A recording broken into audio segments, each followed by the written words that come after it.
What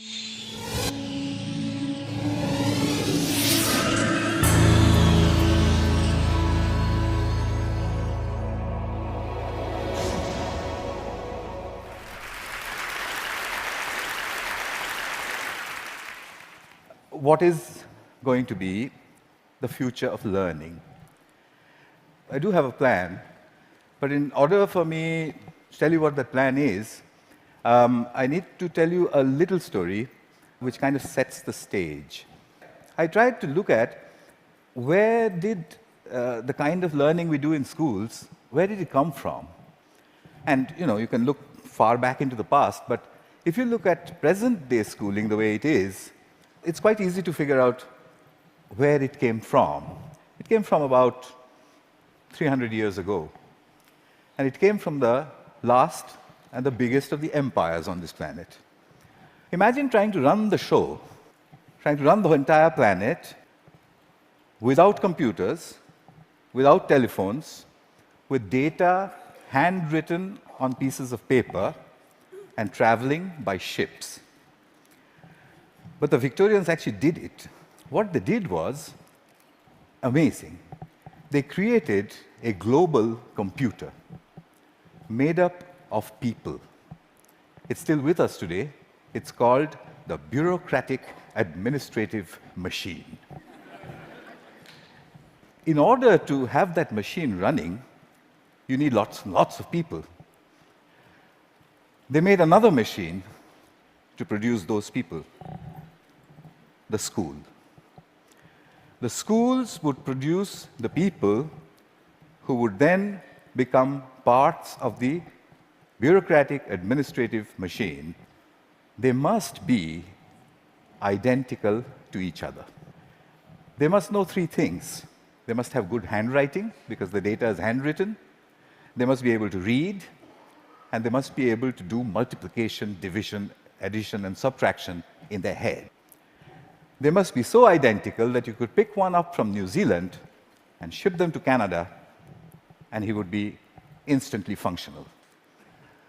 The Victorians were great engineers. They engineered a system that was so robust that is still with us today, continuously producing identical people for a machine that no longer exists. The empire's gone. So what are we doing with that design that produces these identical people? And what are we going to do next, if we ever are going to do anything else with it? So that's a pretty strong comment there. I said, schools as we know them now, they're obsolete. I'm not saying they're broken. It's quite fashionable to say that the education system's broken. It's not broken. It's wonderfully constructed. It's just that we don't need it anymore. It's outdated. What's the kind of jobs that we have today? Well, the clerks are the computers. They're there in thousands in every office. And you have people who guide those computers to do their clerical jobs. Those people don't need to be able to write beautifully by hand. They don't need to be able to multiply numbers in their heads. They do need to be able to read. In fact, they need to be able to read discerningly. But that's today. But we don't even know what the jobs of the future are going to look like. We know that people will work from wherever they want, whenever they want, in whatever way they want. How is present-day schooling going to prepare them for that world? Well, I bumped into this whole thing completely by accident. I used to teach people how to write computer programs in New Delhi 14 years ago. And right next to where I used to work, there was a slum. And I used to think, how on earth are those kids ever going to learn to write computer programs? Or should they not? At the same time, we also had lots of parents, rich people, who had computers, and who used to tell me, my son, I think he's gifted, because he does wonderful things with computers. And my daughter, surely she's extra intelligent, and so on. So I suddenly figured that how come all the rich people are having these extraordinarily gifted children? What did the poor do wrong? I made a hole in the boundary wall of the slum next to my office, I stuck a computer inside it just to see what would happen if I gave a computer to children who never would have one, didn't know any English, didn't know what the internet was. The children came running in. It was 3 feet off the ground, and they said, "What is this?" And I said, "Yeah, but it's, I don't know." So they said, "Why have you put it there?" I said, "Just like that." And they said, "Can we touch it?" I said, "If you wish to." And I went away. About 8 hours later, we found them browsing and teaching each other how to browse. So I said, "But that's impossible, because how is it possible? They don't know anything." My colleagues said, "No, it's a simple solution. One of your students must have been passing by, showed them how to use the mouse." So I said, "Yeah, that's possible."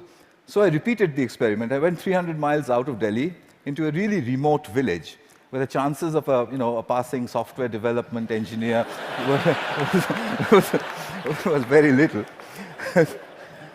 I repeated the experiment there. There was no place to stay, so I stuck my computer in, I went away, came back after a couple of months, found kids playing games on it. When they saw me, they said, "We want a faster processor and a better mouse." So I said, "How on earth do you know all this?" And they said something very interesting to me. In an irritated voice, they said, "You've given us a machine that works only in English, so we had to teach ourselves English in order to use it." That's the first time as a teacher that I heard the word "teach ourselves" said so casually. Here's a short glimpse from those years. That's the first day at the Hole in the Wall. On your right is an 8-year-old. To his left is his student. She is 6, and he's teaching her how to browse. Then on to other parts of the country. I repeated this over and over again, getting exactly the same results everywhere.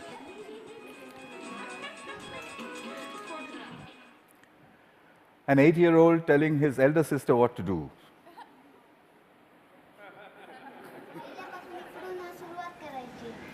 And finally, a girl explaining in Marathi what it is, and said, "There's a processor inside." So I started publishing. I published everywhere. I wrote down and measured everything, and I said, in 9 months, a group of children left alone with a computer in any language would reach the same standard as an office secretary in the West. I'd seen it happen over and over and over again. But I was curious to know, what else would they do if they could do this much? I started experimenting with other subjects. Among them, for example, pronunciation. There's one community of children in southern India whose English pronunciation was really bad. And they needed good pronunciation because that would improve their jobs. I gave them a speech-to-text engine in a computer. And I said, "Keep talking into it until it types what you say." Okay. They did that, and watched a little bit of this. Nice to meet you. Nice to meet you. The reason I end it with that, the face of this young lady over there is because I suspect many of you know her. She's now joined a call center in Hyderabad and may have tortured you about your credit card bills. in a very clear English accent. So then people said, "Well, how far will it go? Where does it stop?" I decided I would destroy my own argument by creating an absurd proposition. I made a hypothesis, a ridiculous hypothesis. Tamil is a South Indian language, and I said, can Tamil-speaking children in a South Indian village learn the biotechnology of DNA replication in English from a street-side computer? And I said, I'll measure them, they'll get a 0. I'll spend a couple of months, I'll leave it for a couple of months, I'll go back, they'll get another 0. I'll go back to the lab and say, we need teachers. I found a village, it was called Kali Kuppam in southern India. I put in hole-in-the-wall computers there, downloaded all kinds of stuff from the internet about DNA replication, most of which I didn't understand. The children came rushing and said, what's all this? So I said, it's very topical, very important. It's all in English. So they said, how can we understand such big English words and diagrams and chemistry?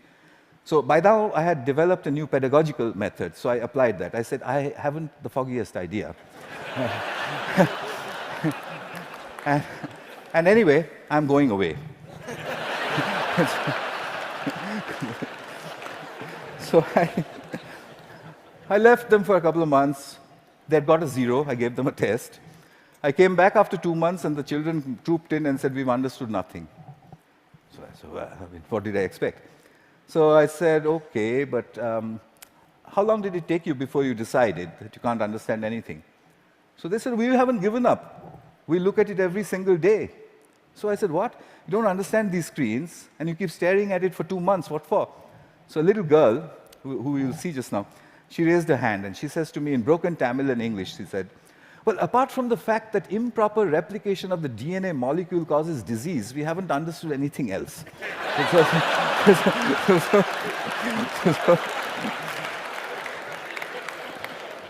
So I tested them.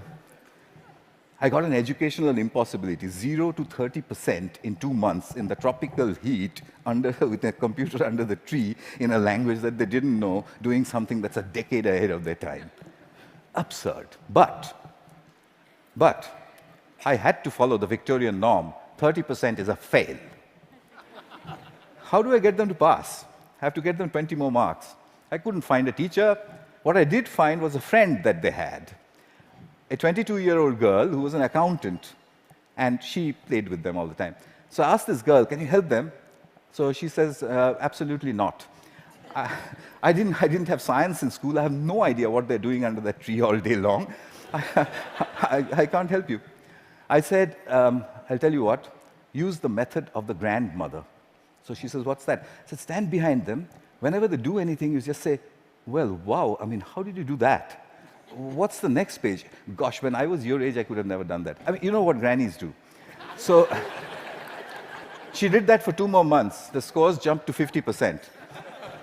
Kalikuppam had caught up with my control school in New Delhi, a rich private school with a trained biotechnology teacher. When I saw that graph, I knew there is a way to level the playing field. Here's Kalikuppam. Neuron cell death and communication. I got the camera angle wrong in that one. It's just amateur stuff. But what she was saying, as you could make out, was about neurons. But her hands were like that, and she was saying neurons communicate. At 12. So what are jobs going to be like? Well, we know what they're like today.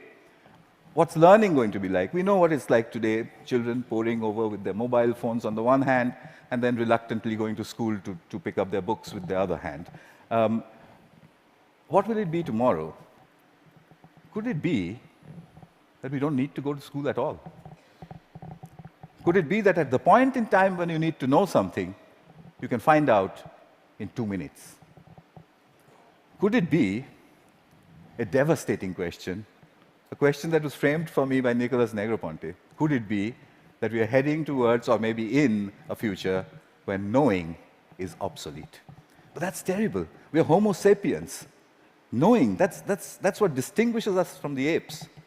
But look at it this way. It took nature 100 million years to make the ape stand up and become Homo sapiens. It took us only 10,000 to make knowing obsolete. What an achievement that is. But we have to integrate that into our own future. Encouragement seems to be the key. If you look at Kuppam, if you look at all of the experiments that I did, it was simply saying, wow, saluting learning. There is evidence from neuroscience. The reptilian part of our brain, which sits in the center of our brain, when it's threatened, it shuts down everything else. It shuts down the prefrontal cortex, the parts which learn. It shuts all of that down. Punishment and examinations are seen as threats. We take our children, we make them shut their brains down, and then we say, perform. Why did they create a system like that? Because it was needed. There was an age in the age of empires when you needed those people who can survive under threat. When you're standing in a trench all alone, if you could have survived, you're okay, you passed. If you didn't, you failed.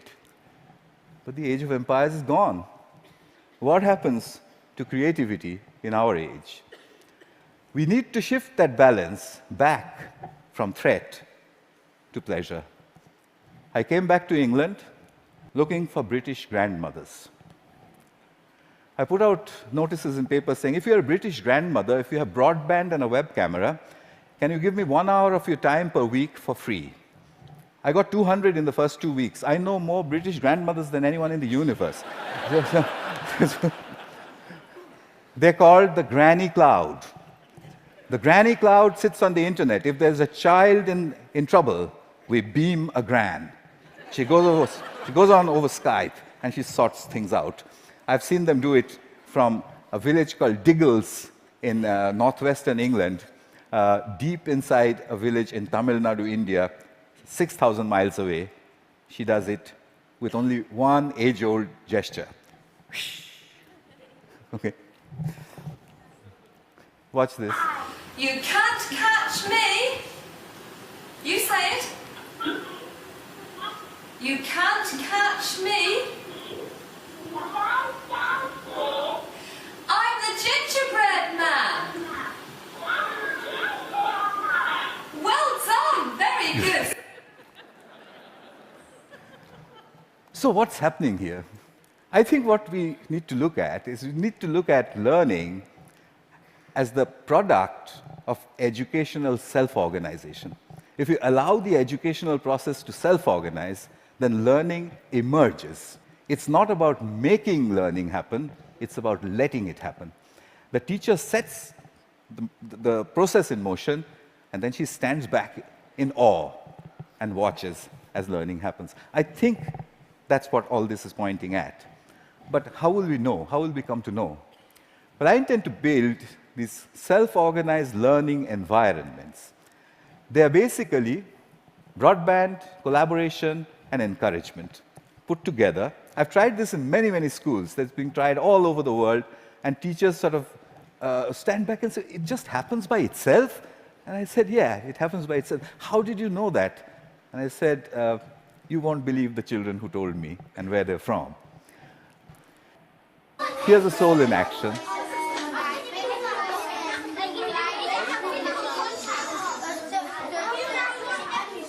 This one is in England.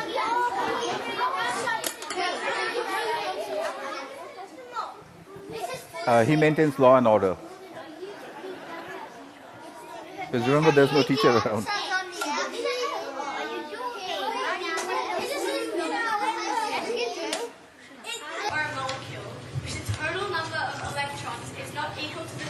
Australia.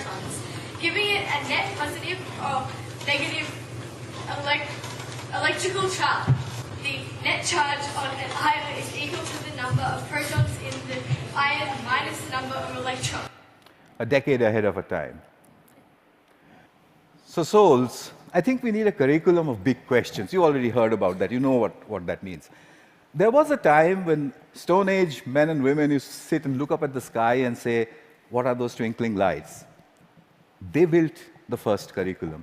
But we've lost sight of that wondrous questions. We've brought it down to the tangent of an angle. But that's not sexy enough. The way you would put it to a 9-year-old is to say, if a meteorite was coming to hit the Earth, how would you figure out if it was going to or not? And if he says, well, what, how? You say there's a magic word, it's called the tangent of an angle, and leave him alone. He'll figure it out.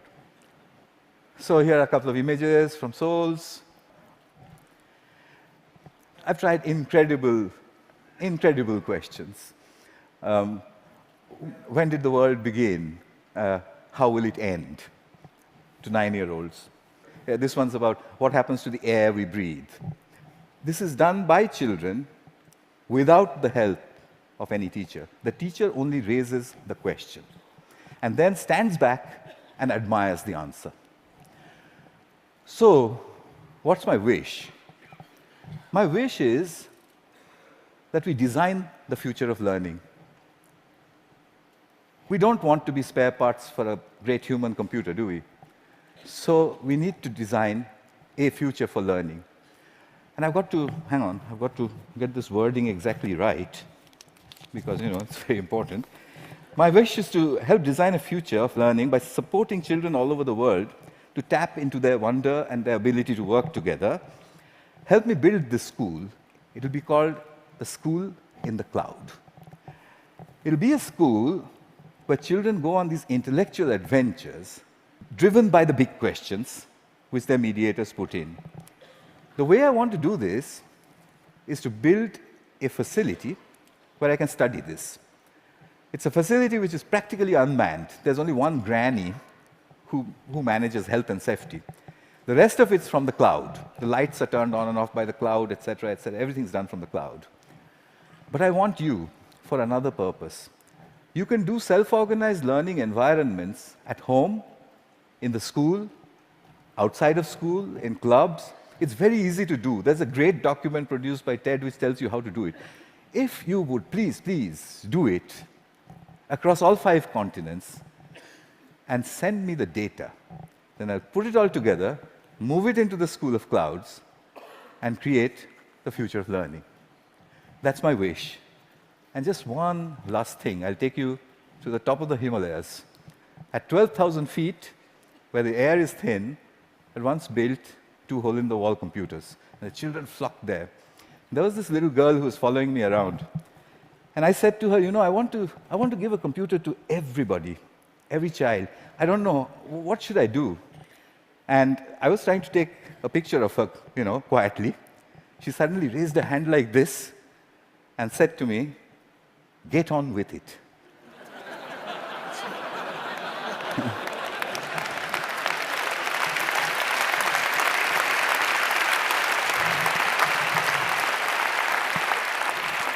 I think it was good advice. I'll follow her advice. I'll stop talking. Thank you. Thank you very much.